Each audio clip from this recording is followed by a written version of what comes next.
കൂന്തൽ കിട്ടുകയാണെങ്കിൽ ഇങ്ങനെ ഒന്ന് ചെയ്ത് നോക്കി കേട്ടോ. നല്ല ടേസ്റ്റാണ്. ചോറിന് വേറൊരു കറിയുടെ ആവശ്യമില്ല. അടിപൊളി ടേസ്റ്റാണ്. റെസിപ്പി കണ്ടാലോ?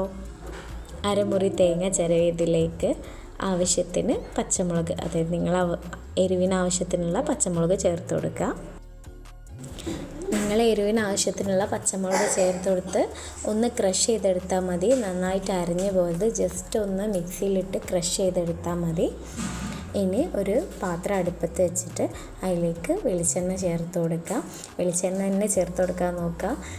വെളിച്ചെണ്ണ ചേർക്കുമ്പോൾ ഒരു പ്രത്യേക ടേസ്റ്റാണ്. വെളിച്ചെണ്ണയിൽ കടുകൊന്ന് പൊട്ടിച്ചെടുക്കുക. കടുക് പൊട്ടി വരുമ്പോൾ അതിലേക്ക് നമ്മൾ നേരത്തെ ക്ലീൻ ചെയ്ത് വെച്ചിട്ടുള്ള കൂന്തൽ ചേർത്ത് കൊടുക്കുക.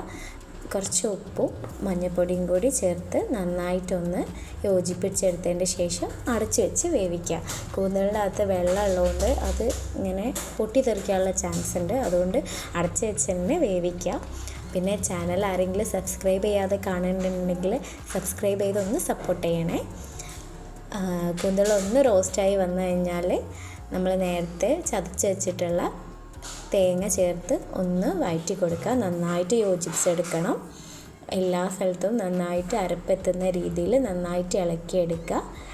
ഇനി ആവശ്യത്തിന് കറിവേപ്പിൻ്റെ ഇല ചേർത്ത് ഒന്ന് മൂടി വെച്ച് വേവിക്കുക.